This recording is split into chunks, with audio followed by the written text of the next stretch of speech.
What are you in for? What are you in for? I found something buried in the woods. Dad. This is unacceptable. Do you understand?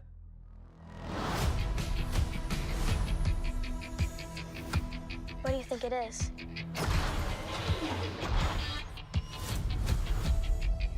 Don't touch anything.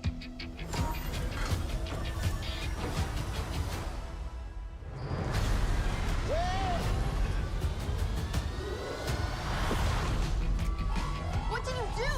We're lost. Really lost. Stay together. We just need some directions home. Come on, kid. Pay up. Whoa. Where'd you two find an old Republic credit? Over here, quick. I'll get you home. We'll make a partnership. But we have to move fast.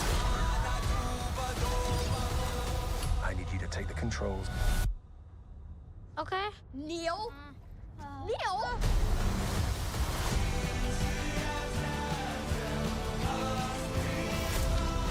A crew of murderous pirates is coming. Something's wrong. They're not going to just turn up. We need to find them. We're not alone down here. Be warned of booby traps. Pirates. And mountains where none dare to go. If you hear this, don't give up. No matter what.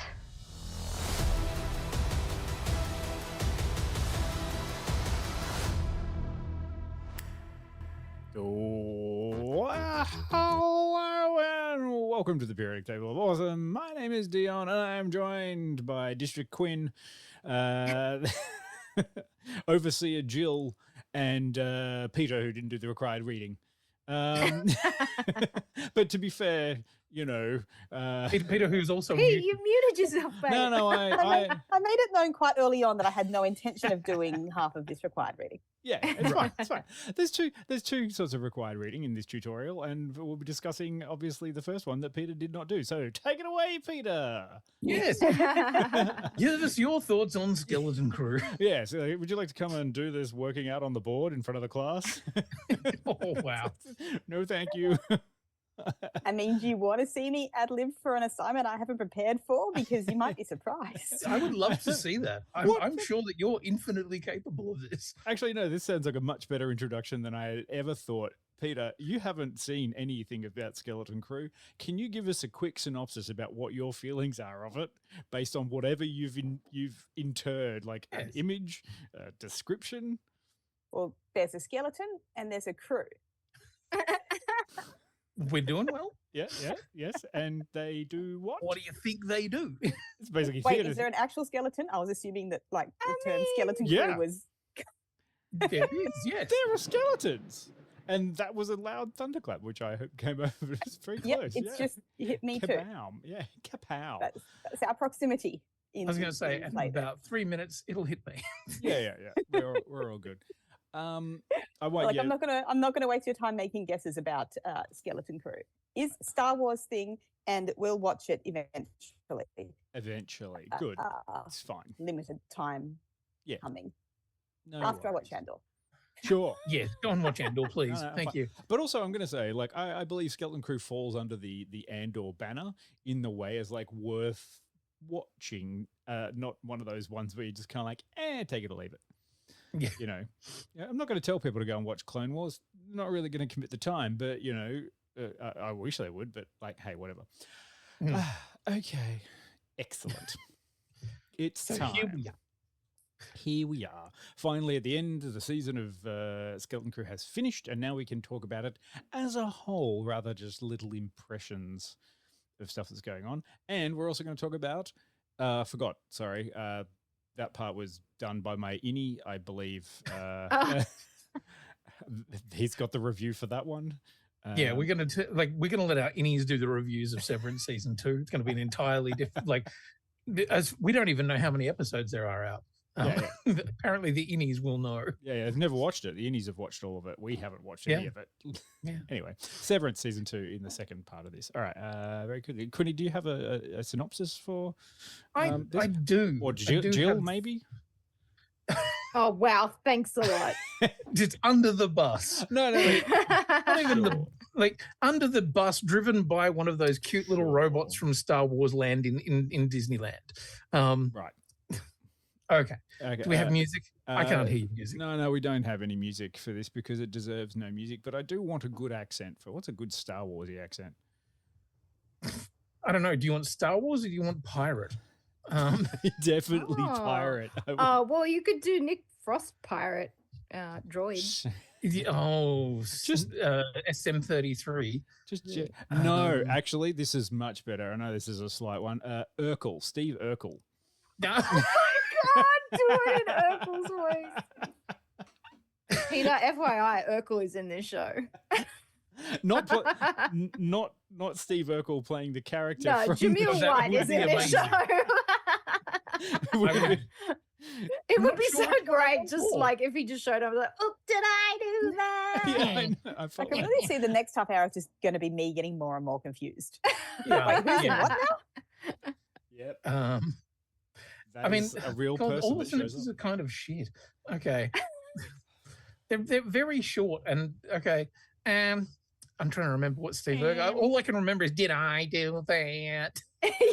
Yeah, we'll just carry that voice on. Okay. Skeleton Crew tells the story of 4 kids searching for their home planet after getting lost in the Star Wars galaxy and the strange aliens and dangerous places they encounter on their adventure, including me when I shot at them. Oops, did I do that? Hell. Oh, Okay. God. Yeah, Yeah, it was that's- terrible, and I apologize to everybody. That That's was one You for know the what? history It's actually books. not bad for off the cuff. Like- sure. Yes. It's better than Peter's synopsis. I, Way better than my synopsis. yeah. Although, got it mostly right. yeah, pretty much. Yeah. I always appreciate the shit accent times in the chat. That always makes me happy. When people drop the thing, it makes my life Great. feel complete. Yes. Yeah, that was the very, very short version. So like the other one is roughly 5 years after the fall of the Galactic Empire, 4 children end up on an adventure to make their way home after being lost in the galaxy following a discovery that they make on their home planet of At-Aten while befriending a Force user. So that's perhaps a little more detail there. That Sure. gives you a little bit more to Sure. chew on. Sure. It's not. It's fucking Space Goonies. There It's you go. yeah.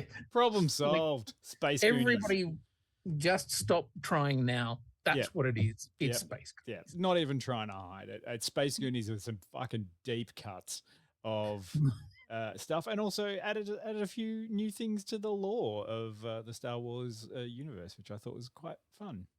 Okay, I'm interested to know what it added to the lore. But it's definitely for kids. Yes. Would you say that? No? Jill says no. Jill has face that says no. What did you say that it is definitely not for kids? No, it's for kids. It is for Oh. kids. It is definitely a kid-focused show, whereas Andor is an adult-focused show. Sure. Skeleton Crew is a kid-focused show. Yeah. Yes, So- but I would say that all ages would find amusement in Skeleton Crew. Sure. And unlike it's very difficult, I always find, watching television shows that focus on a child cast to actually give a shit about most of the children cast in it.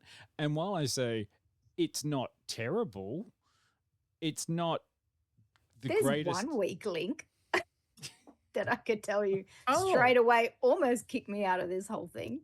Oh, really? Sure, sometimes. Yeah. Okay. But we don't need to name names. They're all children. They're actors. They're fine. It's not their I fault. don't know. It was I'm writing. intrigued to know who Jill didn't buy into.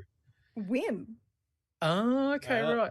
Okay, fair enough. Would you So prefer? Fucking essentially- annoying child I've ever met on a TV show. Would you prefer if Wim went away? Get it- Oh, oh, a whim Oh, whim away. away. oh, Oh. yeah, yeah. Oh, Oh, there is so many. Oh my god. Oh, yeah. Yes, Peter. And yeah, another character I don't really buy. I'm really over the typecast of Jude Law being the friendly face turned secretly a bad guy. Yeah. Well, yeah. I mean, and not particularly secret. It felt like he self-inserted himself into Star Wars. With like, oh, I want to be a Jedi, but I'm gonna have this bad backstory, and I'm like, oh, fuck I off, feel Jude Law. I feel like it wasn't a bad character. Like, it's very interesting to put someone like Jude Law into Star Wars because that is a very big name, and you're very much expecting this to be part of sort of what's going on. And I felt his character was at least a little bit more interesting than just the regular kind of like, this is a well-known person. There's definitely a Jedi, or definitely a heroic kind of bit. This is like, no, this is a well-known person, and this is a movie about a series about pirates. Yeah. What if they actually did piratical things, which are not particularly good? And I actually quite liked the first episode of Skeleton Crew when it did a cold open on a pirate attack.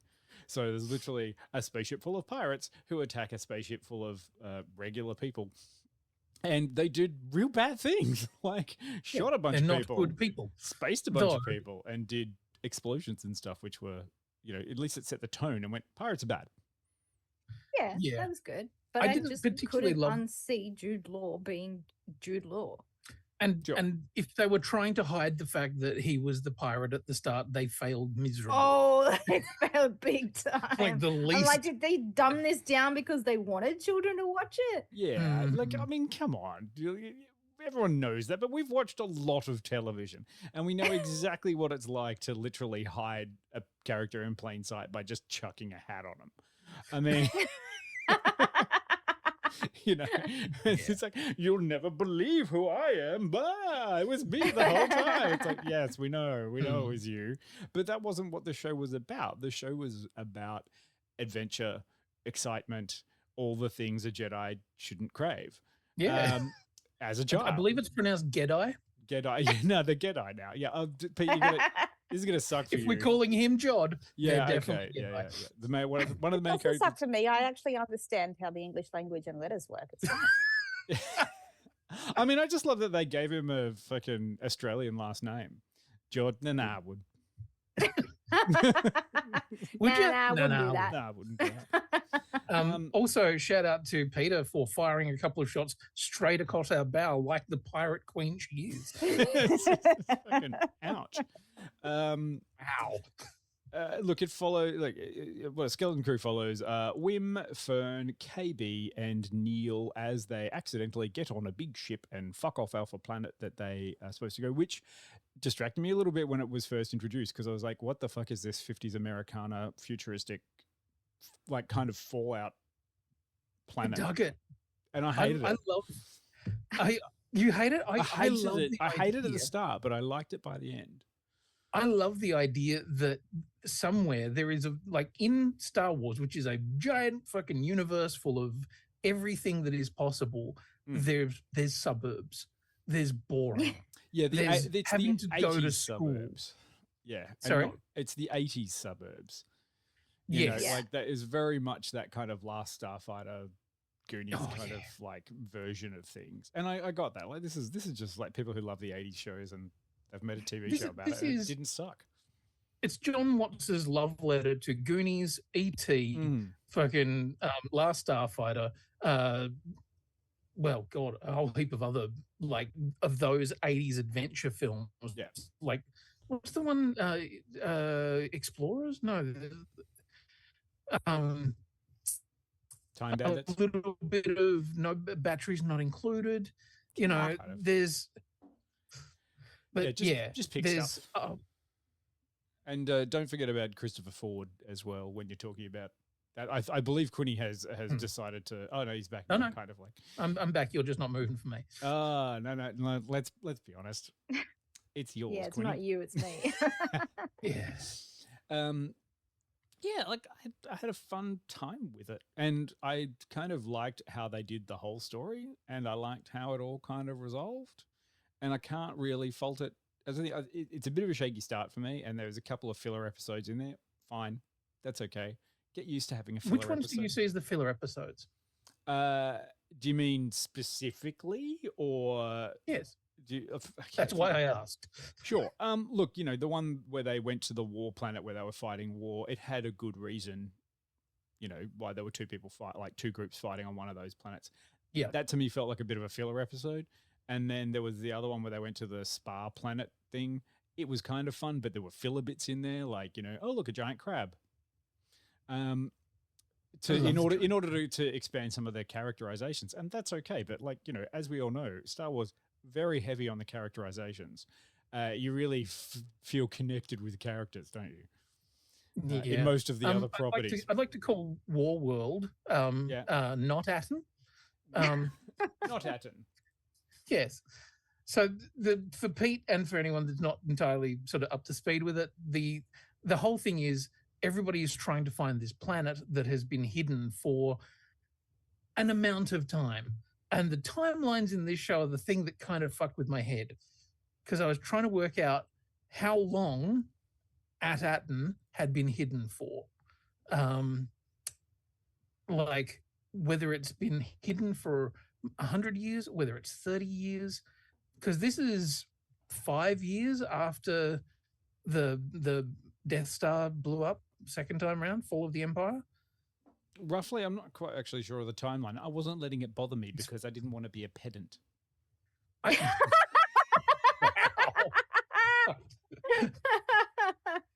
Well, because there are certain things that make very little sense if you don't know what the timeline is. Like, how long has it been since Jod was a little kid that was learning things?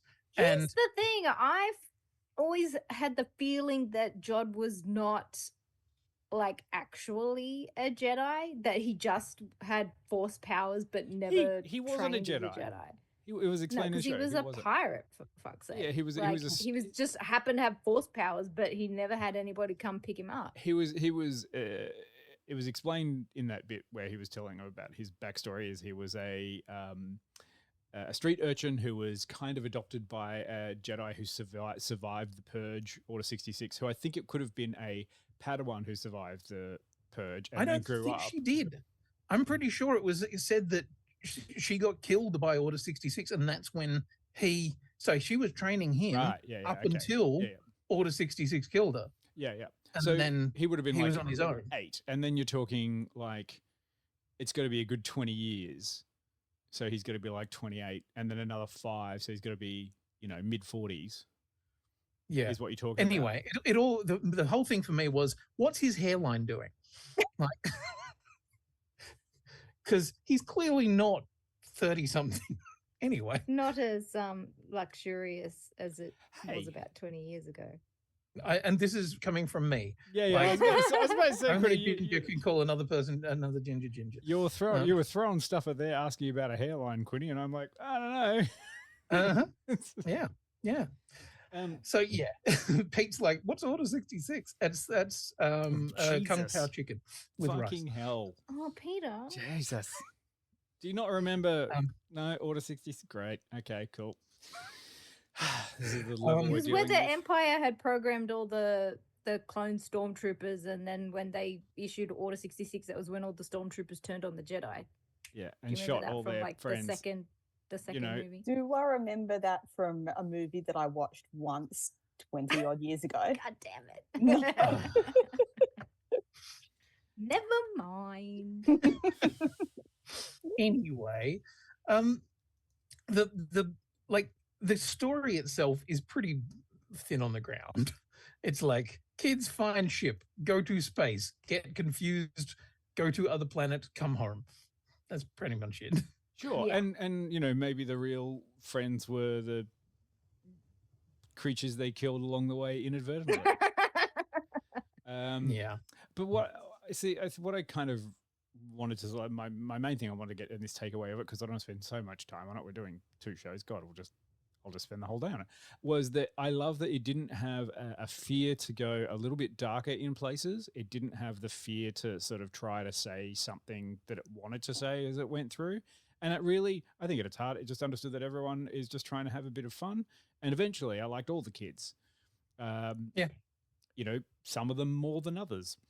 Yes. Yeah. And hats off to everyone kind of involved in it. They just made a fun show. Yeah. That did some fun things. And I want to shout out to the actress who played KB.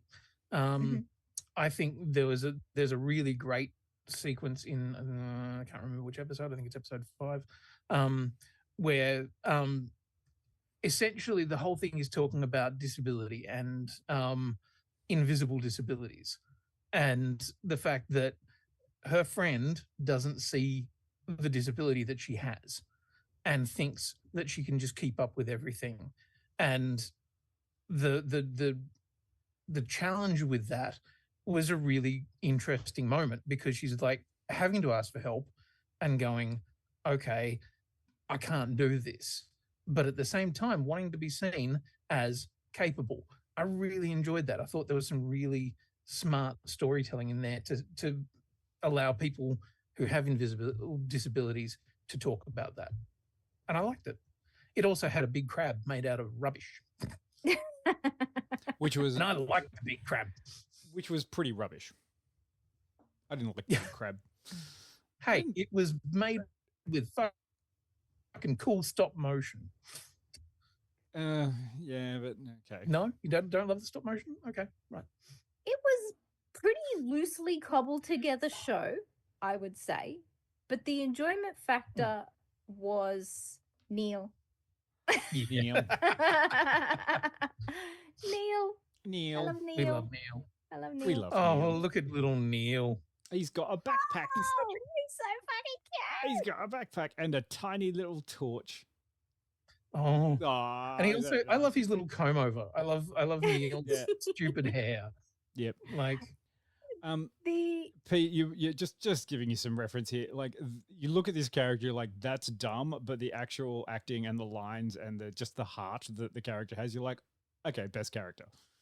This kid that got put in fucking makeup and suits for every shoot and acted the shit out of that character deserves all the awards. Yeah. Yep. Yeah. He became a nice I love person. And it's always Neil before Jod. Neil over Jod.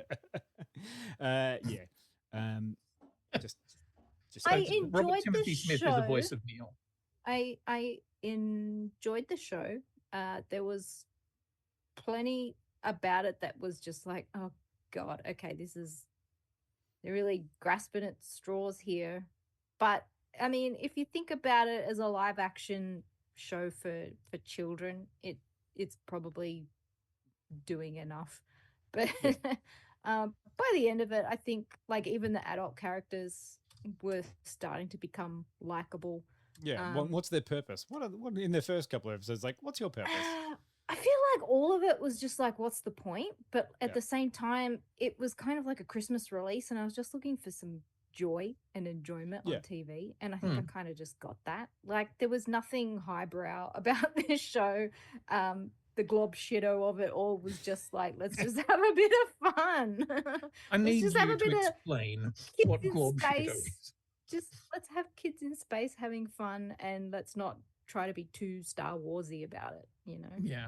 Yes. There are other things that I found entertaining, like the fact that they were riffing on all sorts of shit, like to pull stuff in. So at one point they bring that is from a Captain EO, which is a Michael Jackson film that you could only see in Disneyland.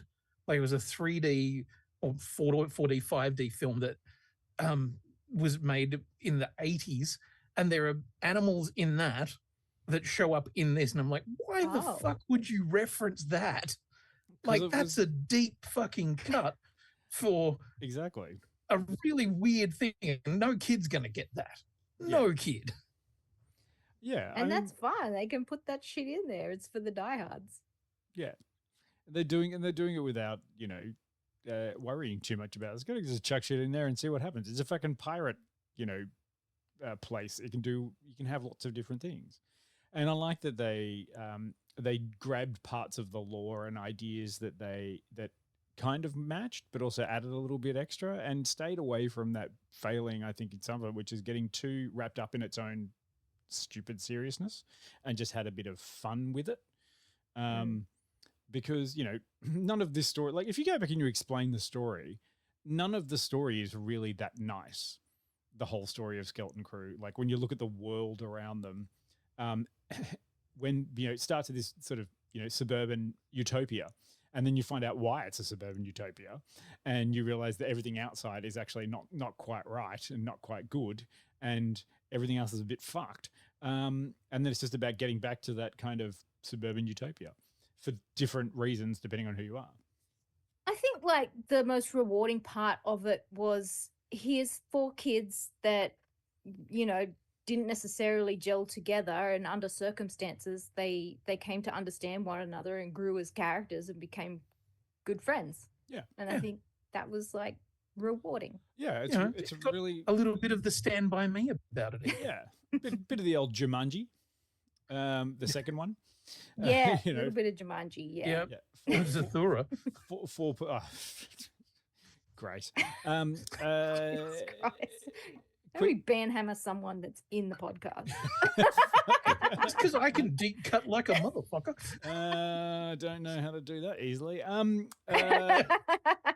But one of the look, I mean, I kind of like everyone of how they did it, but I really love Smee, which is SM-33, the droid, the pirate droid, the bosun, voiced by Nick Frost. It was great every time he came on screen. It was amazing. And genuinely provided some terrifying moments for the children and everything else, because it was like, oh, right, this is a mindless droid that everyone was scared of, that had whole wars about. And this is what children's shows should be. Bit of fun with a bit of terror. Yep. Absolutely. Yep. Yep. Yep. I fucking love it when, like, you know, suddenly it's like, oh, this friendly guy who's been with us the whole time extends his arms and legs, turns into a 7-foot tall killing machine. Yeah. And you're like, who is a oh, killing machine? shit. Okay. Yes, Peter, there is a Smee in this because it is basically the same kind of thing as Peter Pan and Captain Hook. It's definitely the reference. Yeah. That's going on. But Like, Smee's a it great does character. pirate well, I thought. Sure. You know. Yeah, it pirates. It was And there fun. were skeletons. Remember, they got on the ship. There were skeletons on the ship. Yeah, that's true. They were running and then it. there was a crew. They were running it like the crew, but they weren't enough to do all the crew bits. So it was just they were kind of a skeleton crew in the metaphor. And then when they found One-Eyed Willie's treasure room, oh, sorry, that was Goonies. Anyway, same thing. Yeah, same thing. There was a skeleton there was a One-Eyed Willie, and it was There was. voiced by Stephen Fry. Yeah. He was a love One-Eyed it. Willie. I'm so glad that the Hitchhiker's Guide to the Galaxy got a new job after all of that finished and just became like the overseer of Adam. Yeah, I do love him because now he's just a vocal fry. No.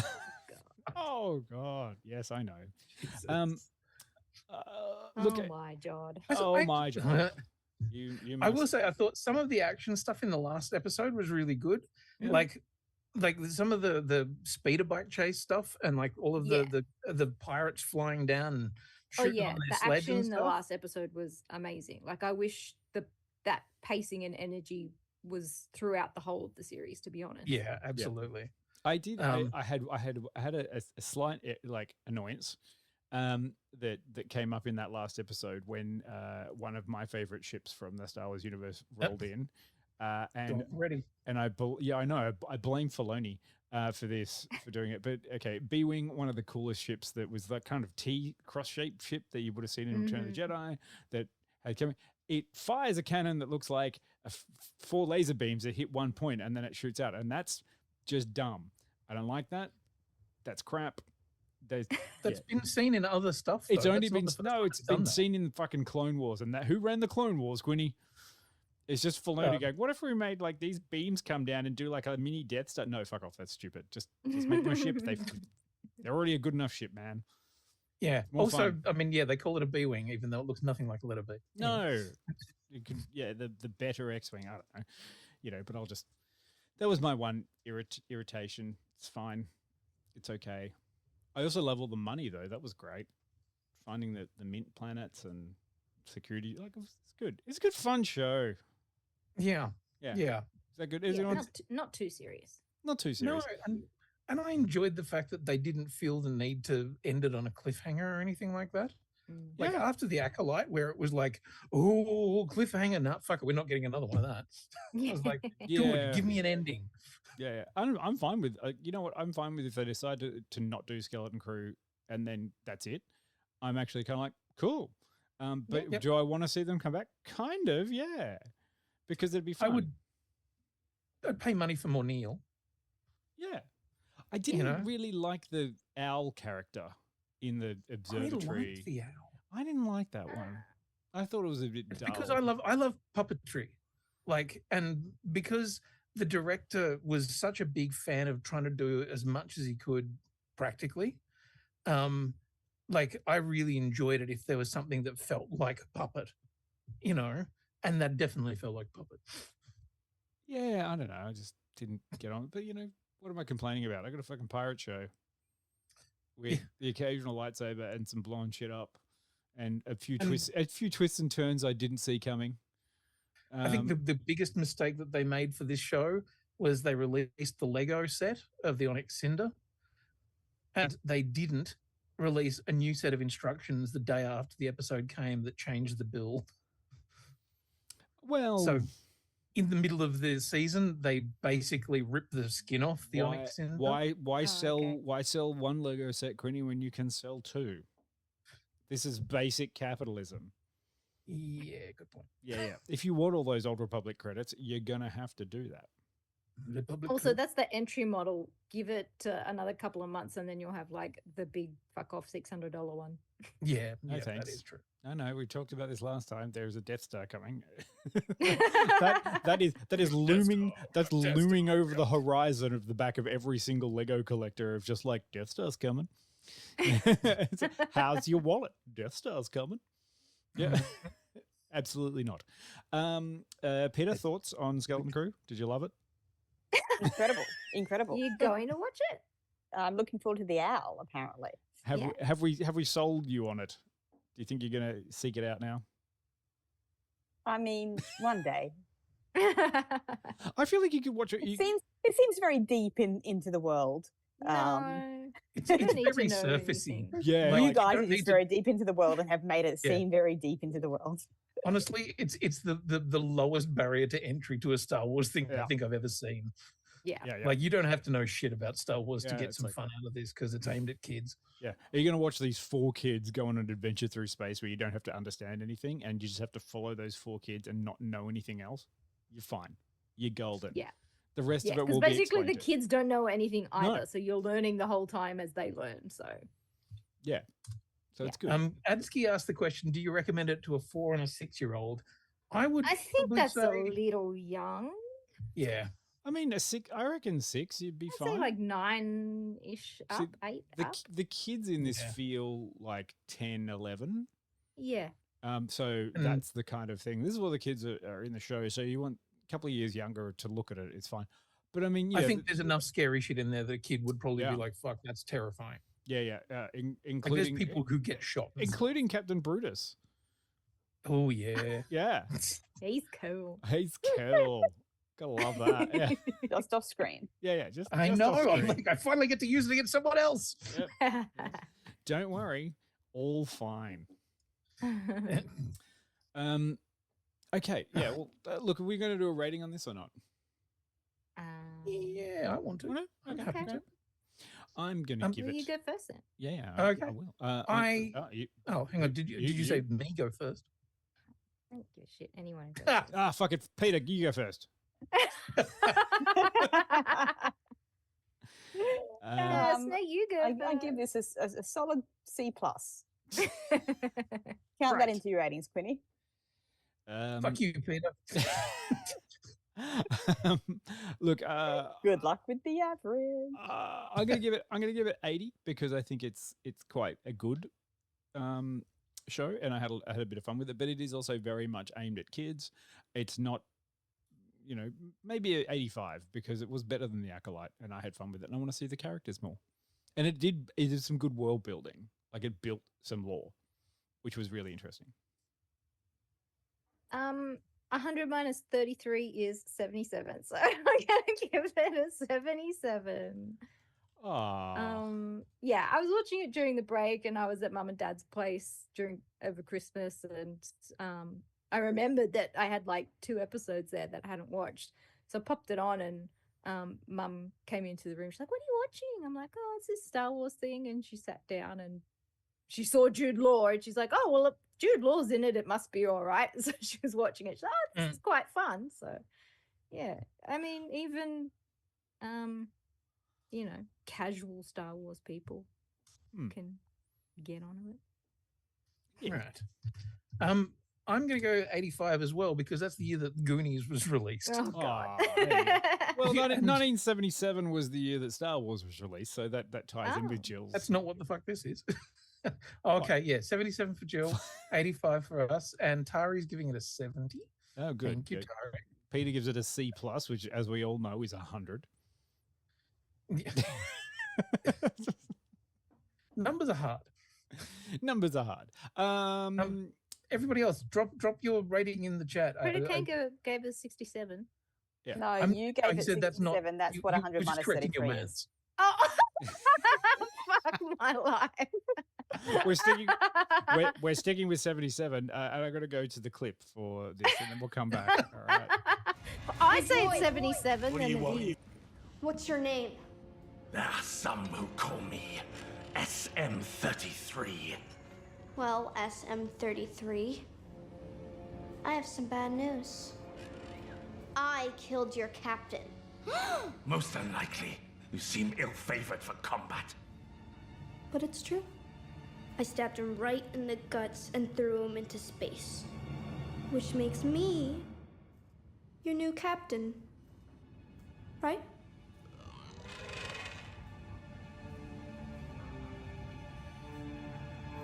What am I to do with these stowaways?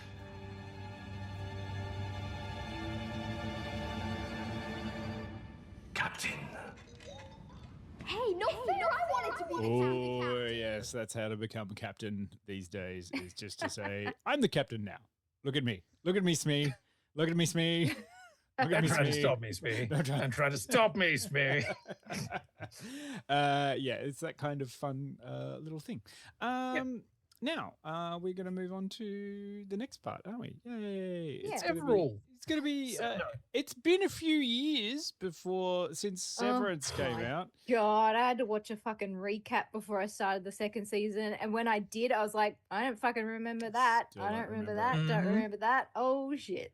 All right, let's I'm go. like, maybe I should have just rewatched it. Let's go watch the trailer for Severance Season 2, another series with too many S's in its name.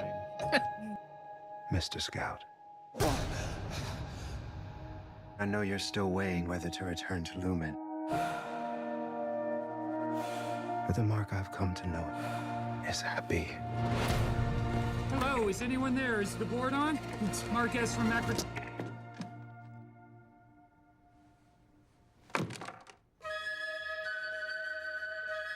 What you all did was one of the most painful moments in the history of this company. What the hell? But the 4 of you have become known as the face of Severance reform. Okay, so we're not in trouble? I don't think so. Milchick said we're famous. All of us equally, or one of us is like the star?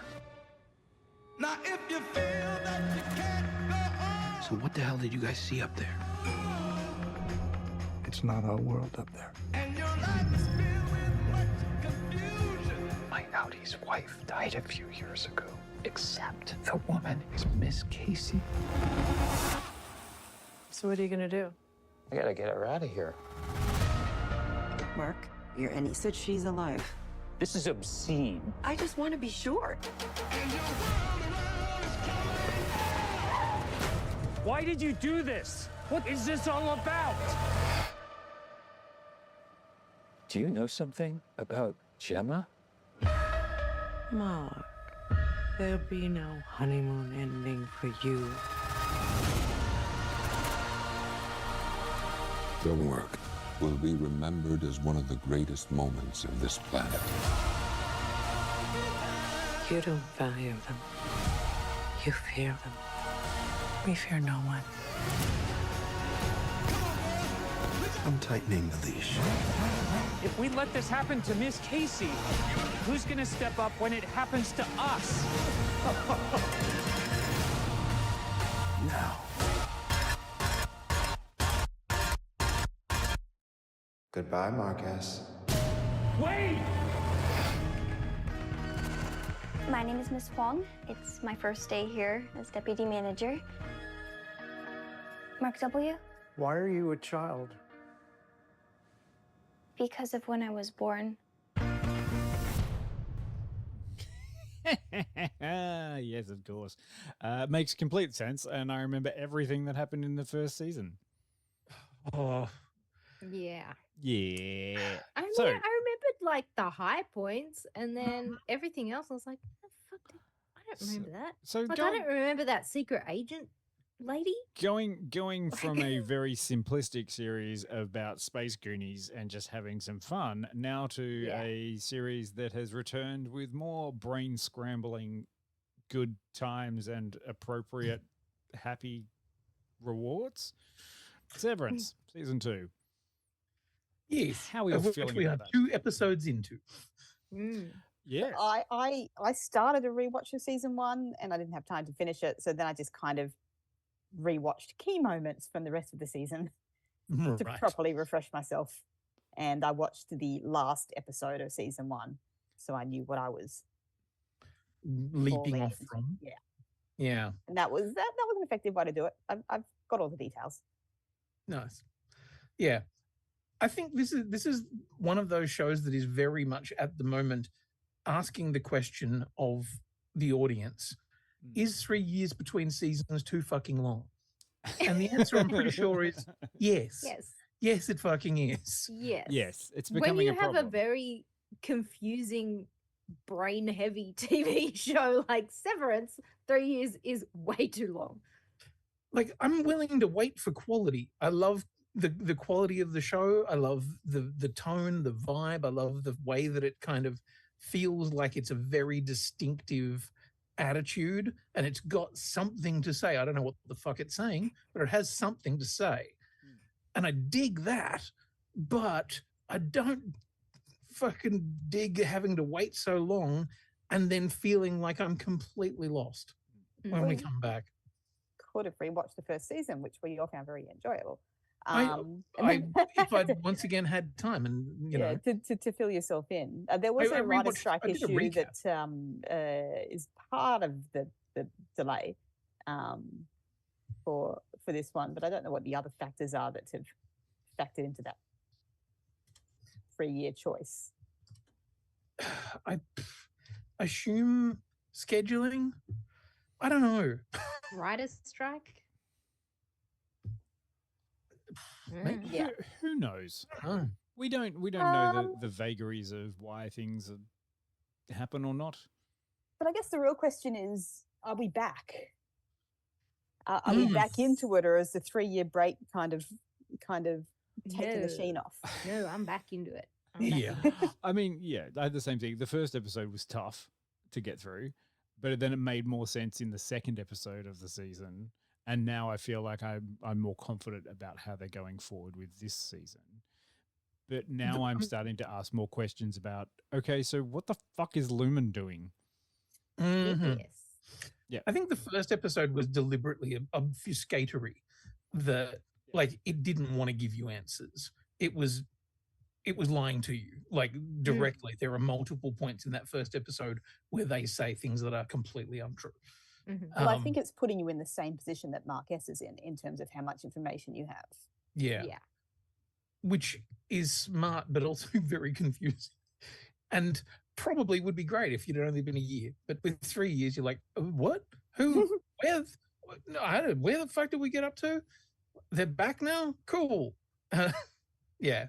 There's a lot of that for me, of watching it and going, I'm not sure where we're at. And then episode 2 rolled around and I was like, oh yeah, now I feel like I know where I'm a little more based in. Yeah. Maybe. Well, it's the name of the game with this show, right? Like the entire structure of the show is based around questions. and keeping you hooked by drip feeding. Yeah, but also Tedious bit of answer that only opens up new questions. I'm starting to pay more attention to the opening credits on each of the shows. Oh my God, yeah. Now, because it feels like that's where they're putting a lot of information, just like, oh, here's some things that are actually happening that would help fill in the gaps. So now when I'm watching the credits, I'm like, oh, okay, right. I don't know. I did, like Karina, I watched a new Rockstars breakdown of, it was meant to be of Easter eggs, but it was actually mostly of the opening credits of season 2, which are very different from the opening credits of season 1.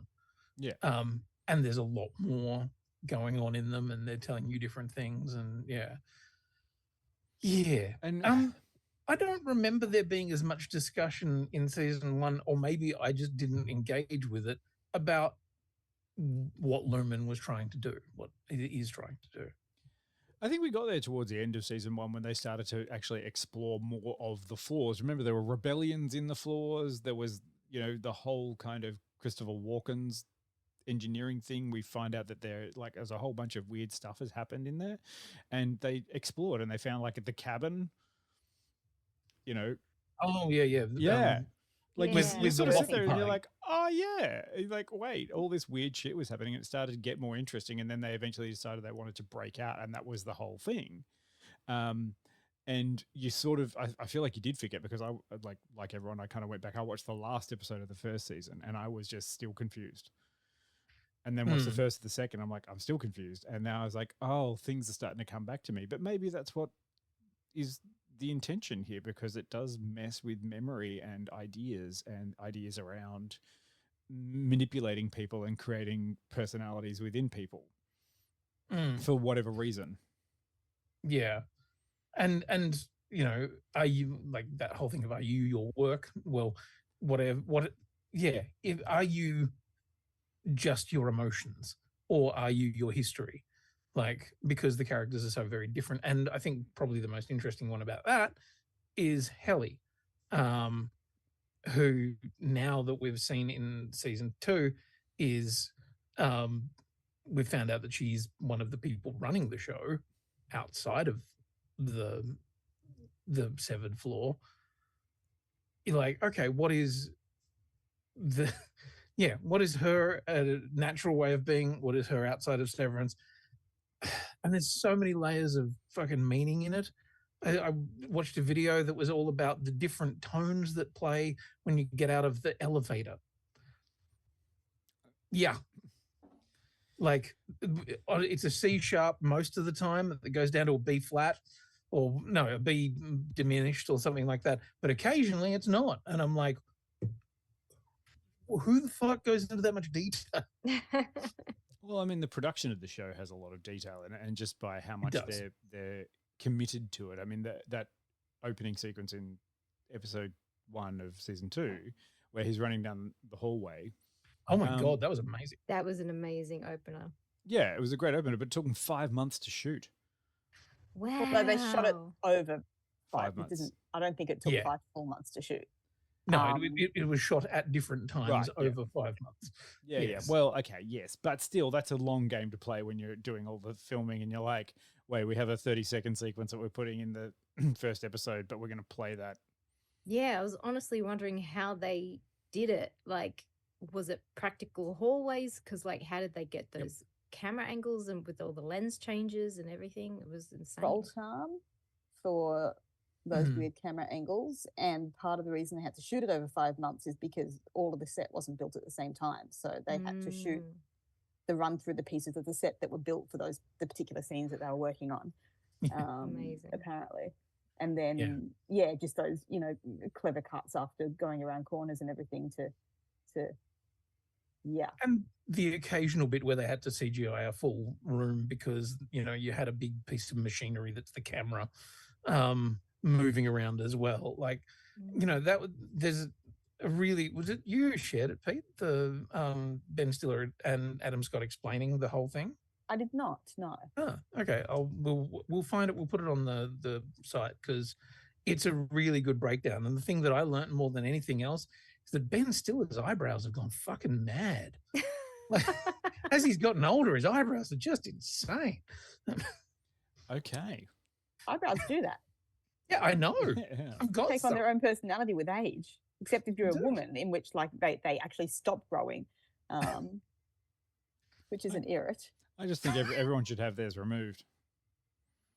Just fully no eyebrows for anyone. No, I get to keep them, so I can, at least be important to have the eyebrows. You are the eyebrow king. Just go back to 2005 and That's why if I ever lack of eyebrows. come across anyone sleeping, I just shave their eyebrows off.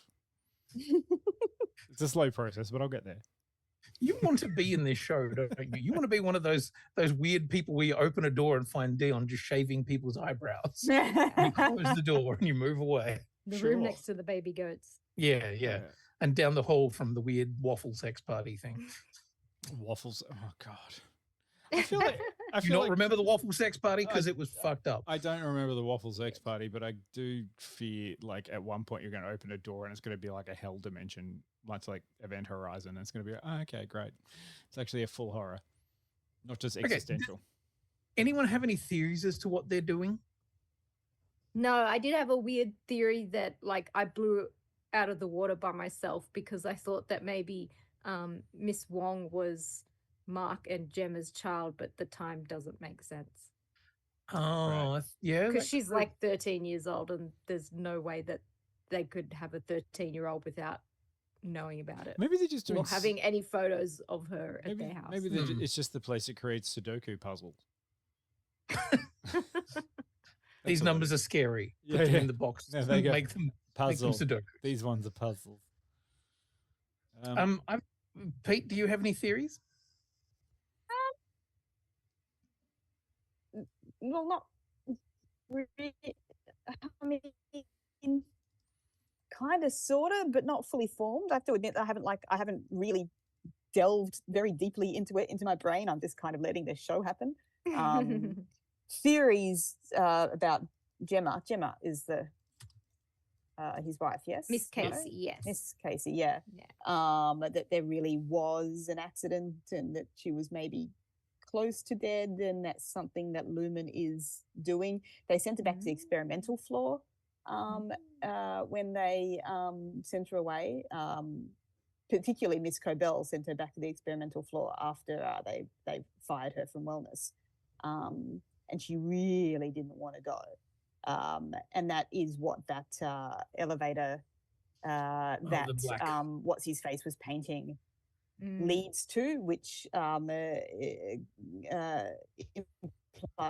that he has also been on the experimental floor, and it has psychologically damaged him to the point where he's out. He is obsessing over it.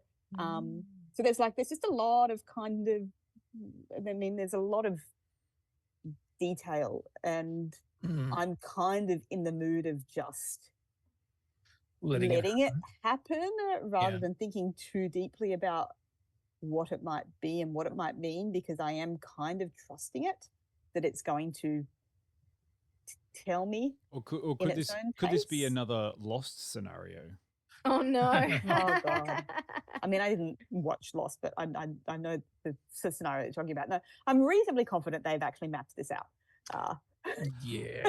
Someone reasonably confident. The one that really the most intriguing character for me really is Cobell, because I cannot figure out if she's like base evil or if there is something else going on there, because there are moments where she really seems to have a conscience, particularly around Mark, and there are other moments where she seems to be just a zealot or all about the power, and it's being played beautifully because you're supposed to be wondering about her as a character, but she would be the kind of like the most intriguing character for me at the moment, the way they're playing it, like the big question, like who is she, what is her end game, what is she trying to achieve.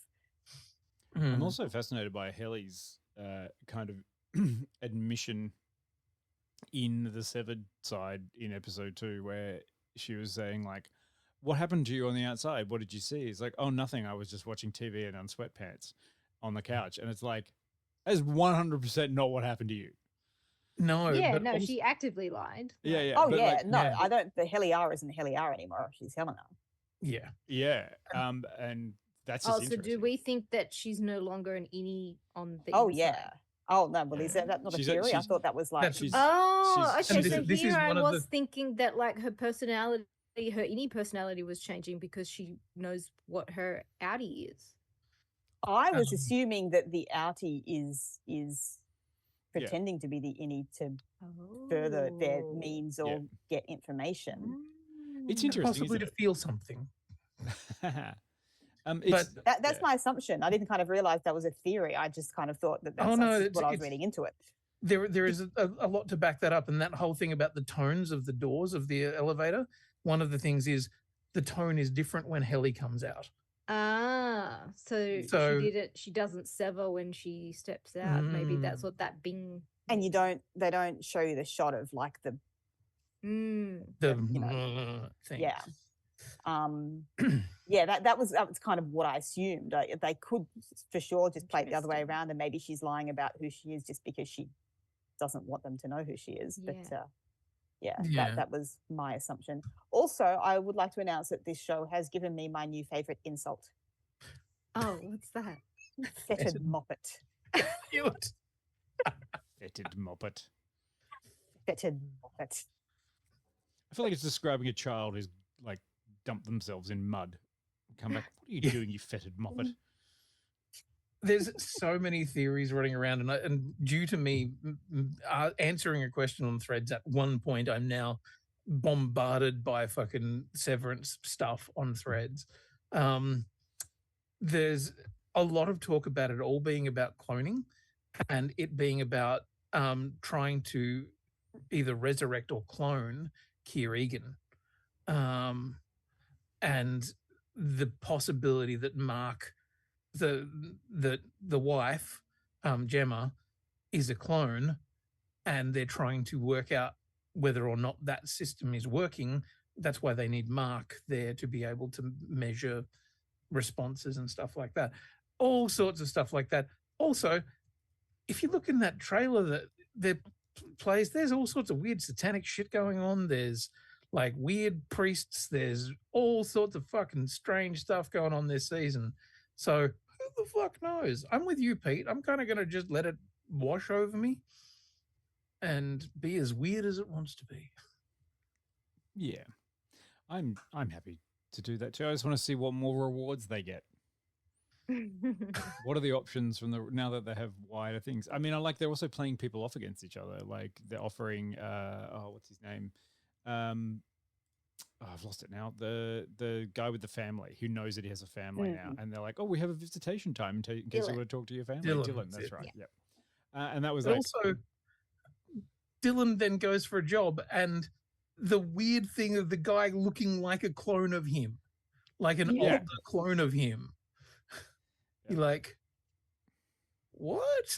I love how that changed tonally too. It was like, wait, you're gonna we don't want you working here. Like, wouldn't want to work with anyone who's decided to circumcise their brain. And I was like, interesting.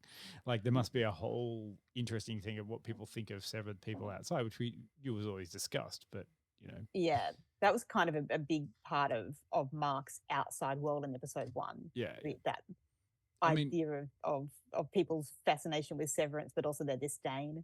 Yeah, I still fucking hate Mark's brother-in-law. You're supposed to, honey. I know, but it's so well done. It's like, oh, what a pretentious twat. One of the things that actually the reason that I got inundated with all this stuff is I asked a weird question about the show. So the timelines where they say you've been away for in the first episode of season 2, they say you've been away for 5 months. And they present them with a newspaper that says, all these things.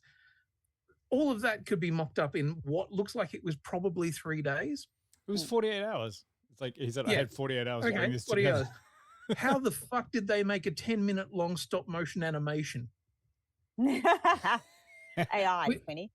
With Keanu Reeves as the voice of Lumon, the building. Yeah. Peter's right, Quinny. It's amazing what we can do with AI these days for learning and teaching tools. God damn it. Yeah. Okay. I can count this on my 5 fingers. Yeah.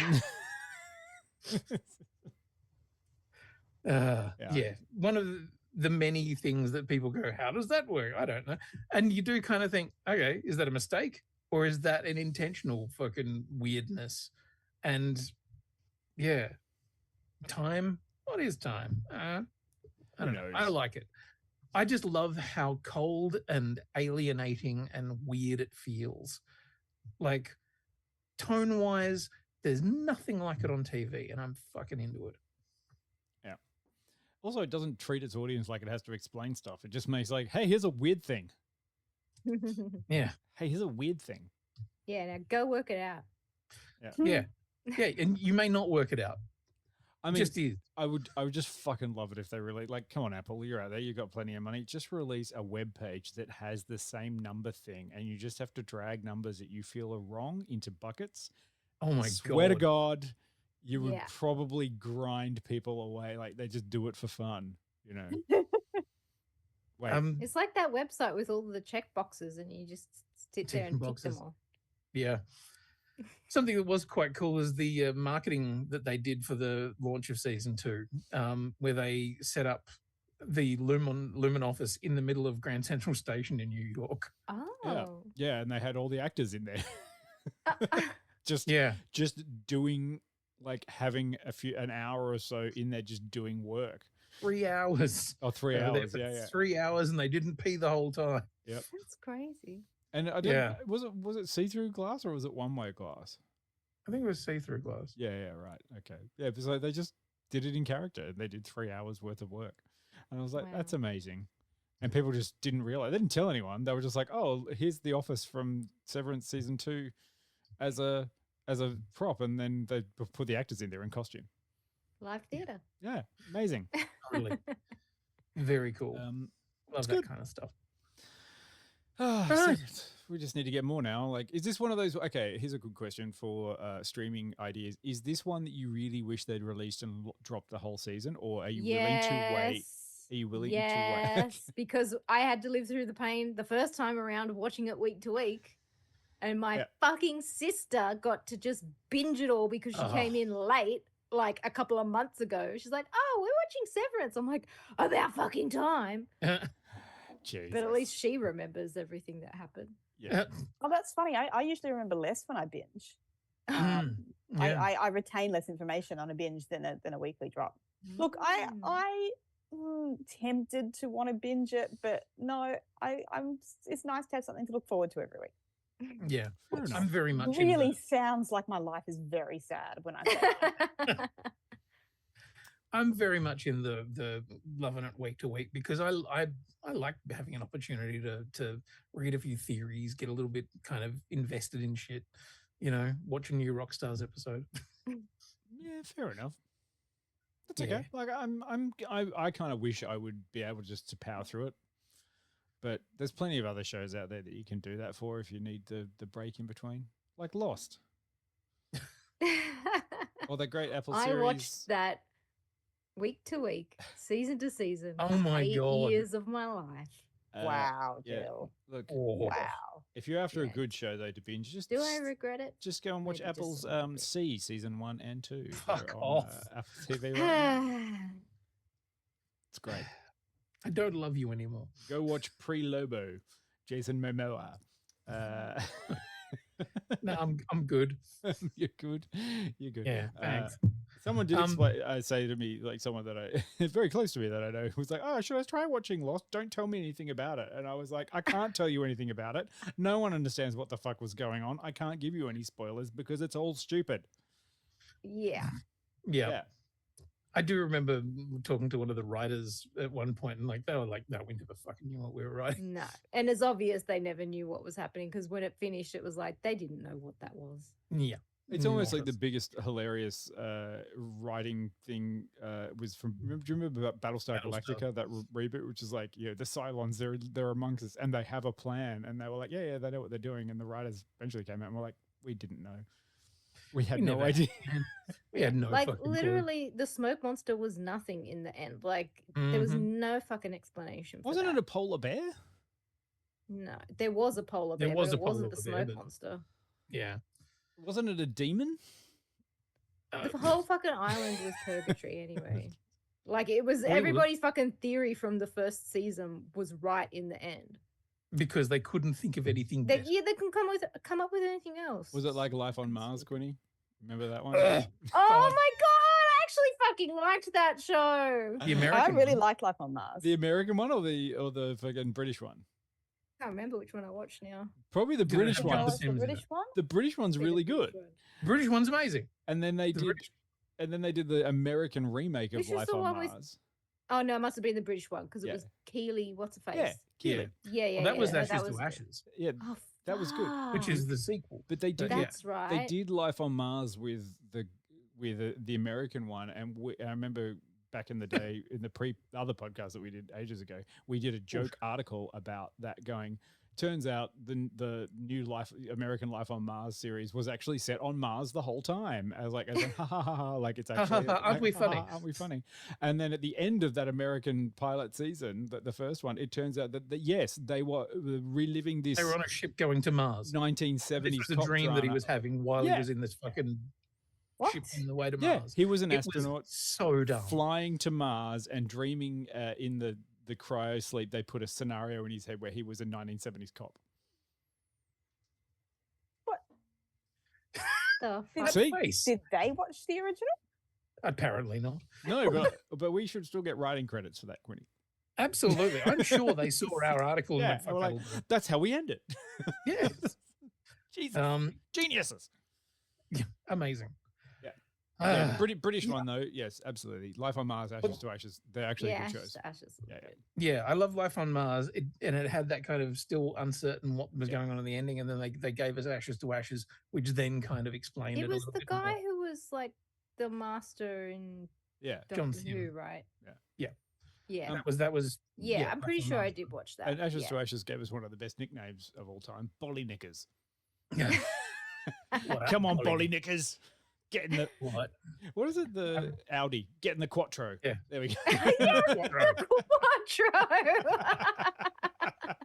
God, that show. Wow. Yeah, it's great. Philip Glenister, one of the most badass fucking dudes to ever grace the screen. Yeah. How do we make this? How do we know that this is absolutely 70s? Get a fucking bother boy in a long trench, like a long peacoat sort of, and put him Yeah, a in duster. cowboy boots and make him drive a bright red Audi Quattro. Perfect. Love it. Genius. Yeah, Genius. good show. Anyway, Severance. Yeah. Well, I think look, there's 2 episodes out. I would say if you are one of those people who needs to binge it, okay, then wait for 6 more weeks or however many weeks it's going to be. Personally, I like the week to week. So, You do know, though, that if they actually were to try to put the Severance technology into the real world that we're going with at the moment, that someone like fucking Elon Musk would just make people work 2 shifts. Yeah. They're just like, you'd go to work and then you'd come and sever and go back to another workplace and you just work in 24 hours. And I'm like, why am I tired? I did have that thought at one point while I was watching it. I was like, so essentially your home life is just to go home, eat and sleep. Yeah. That's all you do is walk out of a place tired, go home and eat and sleep, and then sleep. And then Yeah, get up. if life wasn't depressing enough, knowing about your job, imagine not knowing about your job and just having the at-home bit where you're Yeah. tired. Having Yeah. the same really limited amount of free time. Yeah. Exhaustion. Just not being able to plan for it during the day. Yeah. Yeah. Oh my God. Perfect. Yeah. And still not being able to do all the things that you kind of want AI and workplace changes to do, which is allow you free time to do things during the week that you want to, like chores and fucking paying bills and Yeah. shopping and stuff. No. Yeah. I guarantee you, if they could, they'd like even, governments, whoever would make the Severance technology because Oh yeah. it's exactly what they would love you to do. You don't get to be anything other than a worker, and then you go home tired. You don't have time to think about anything other than that. Coming Just go home. soon, Neuralink. Stargate, etc. Yes, all that fun shit. Has anyone else watched anything good? Speaking of crazy times, what are we doing next month? We haven't actually decided, have we yet? We're open to suggestions. It's almost We've got one We got penciled one. in. yeah, it's almost February. February. It's almost February. February. Is it a leap year? Is it are they 29 days? It's not. That was It's last not. year. Yeah, look, so it's the year of the snake and also the month of love. Yeah, we don't have to do S shows next month. No, we can leave that behind. We agreed with this. It's the year of the snake. Only S things. But look, also, if you've got something you want us to look at, tell us so that we can put it in our eye holes. I know that there is a Captain America. Very keen for that. And a companion. Maybe it's the month of seas. Let's not. Let's just go with what's coming up. With it is good. We don't have to have a theme. Don't we? Just do stuff. What if we do the theme tune? Right, the theme Right, tune. Write the theme tune, sing the theme tune. The Gorge on Apple TV is coming out on Valentine's Day, so maybe we can talk about that love story over hell. Yeah, okay. Oh yeah, That's a weird one. another. I think Love Hurts is coming out. There's a few love stories. Maybe next month is the month of love. Maybe that's the thing about Captain America. The Red Hulk just wants to love.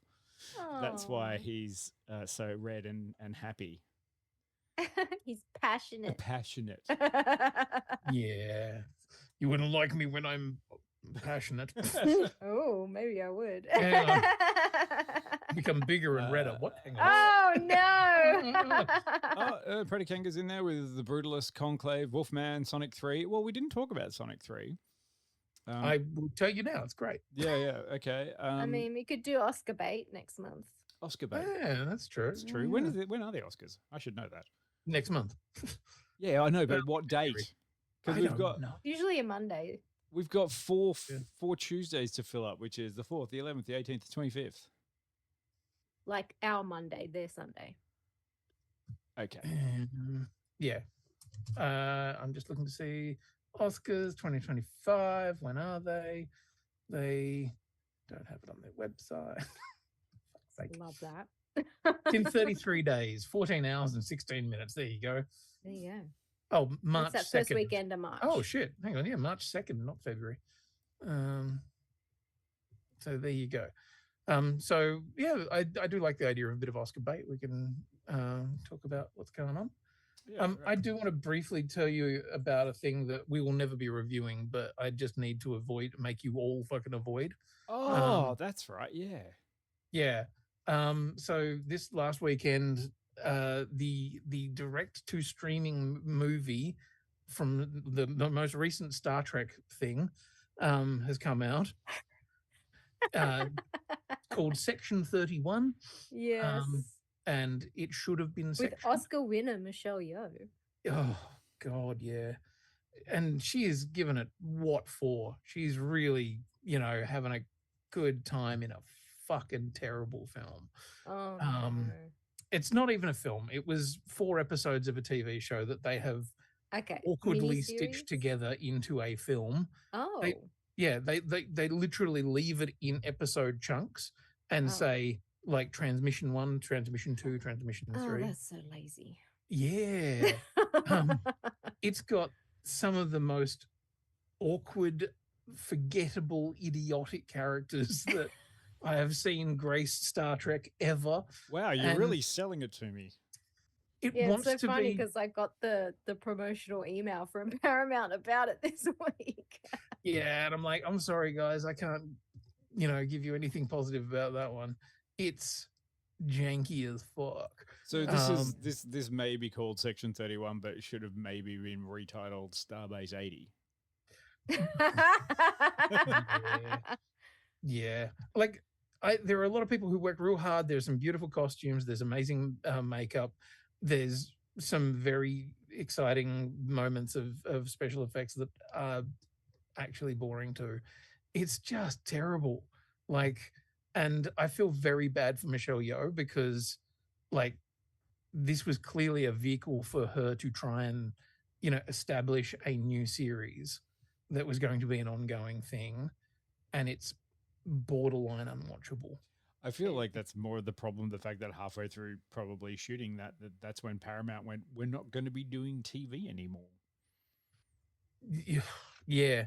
Yeah, probably, because it feels like they've gone, okay, what are we going to do for this thing? And it's setting up a whole bunch of characters that are intended to obviously be likable and ongoing. But then it's like, nah, doesn't work. And there's a weird cameo at the end that you're like, are you just trying to remind us of everything everywhere all at once? Like, why? It makes no sense. It's really bad. So save your time. Do not watch it. So it's worse than Star Trek 5. Peter, Skeleton Crew, yes. Section 31, no. No. Okay. I'm making note. Easy, no problem. Can we just say that maybe next Tuesday we talk about Companion, which comes out in cinemas on the 31st, all around, so you can do that. If you get a chance to see Companion, it's quite worth your time, I think, to go to a cinema. And try to go in with as little information as possible. Don't like look too hard into it. I don't know what the latest trailer looks like, but I saw a trailer ages ago and completely forgot what the plot was and went in and was really pleasantly surprised. Yeah, if you can avoid trailers altogether, just go and see it. Yeah, it's a good. On our word alone, it's a really good movie. Yeah. Also from part of the team that brought us Barbarian, which was one of those sleeper ones. Yeah, and it's so funny because I was like, "Oh, this is going to be a horror movie," and it wasn't. It wasn't. Kind of a horrific, existentially horrific, but also quite fun. Also, but nowhere near the level of Barbarian. No. Peter, that one, Barbarian, that is one that you should watch. No, Peter, avoid Barbarian, but do watch Companion. All right. Making notes. Yeah. So many notes. She's not going to do any of it, don't worry. We know. We can tell. She's just going to get ChatGPT to write her review. No, she's we going don't have time for the lecture that you're about to receive. She's not even going to use that. She's going to use the new Chinese one that came out and was open source. Red Note? Yeah. No, DeepSeek. There's a new Chinese AI that basically made ChatGPT lose and NVIDIA lose about $60 billion in revenue. Yeah. Yeah. Like the Chinese basically just released a new GPT style model that shits all over GPT, released it for free and gave everybody source code so that they could replicate it if they want, and made it open source and just went, there you go. Wow. I wonder if I could set it up to just automatically reply to all of my emails. Yes. And yes, it did tank the stock market overnight. So yeah, there you go. Love a bit of chaos. Yes. Right. Well, thank you so much for joining us. It has been a lovely evening. We hope you've enjoyed our random talk and Peter's snarky comments in the chat, which I've thoroughly enjoyed. Yes. Remember this one, Peter? Good. Neil good. Neil good. John bad. Good. Bad. There you go. But where's me? What about me? It's just K2SO with a repaint. They didn't release. They didn't release one of him yet, and that made me so angry. Yet. But then again, they still didn't release one of the evil guy from The Acolyte, the Stranger. Anyway, right. Yeah. Anyway, thank you. See you next week for Companion. Go check it out if you can. Okay. Yes. Cheers, everybody. We won't rate anyone because I can't find anyone. Yay! Bye. That's right then. Bye. Bye.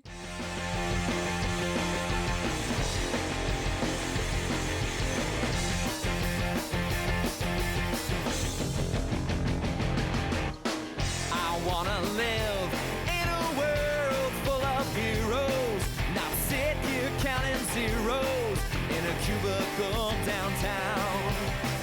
I wanna look out my window, see 'em flying, and swing across the horizon as I cheer 'em on so proud. Deep-powered girl keep staring at her face, and call Colossus and have 'em teach me ways, and then we'd exercise. I'd be one of the guys. With martial arts from iron fist and wall, I'll dance her up and teach her all my songs. Oh, I wanna live in a world full of heroes, not cut restaurant now. I wanna yell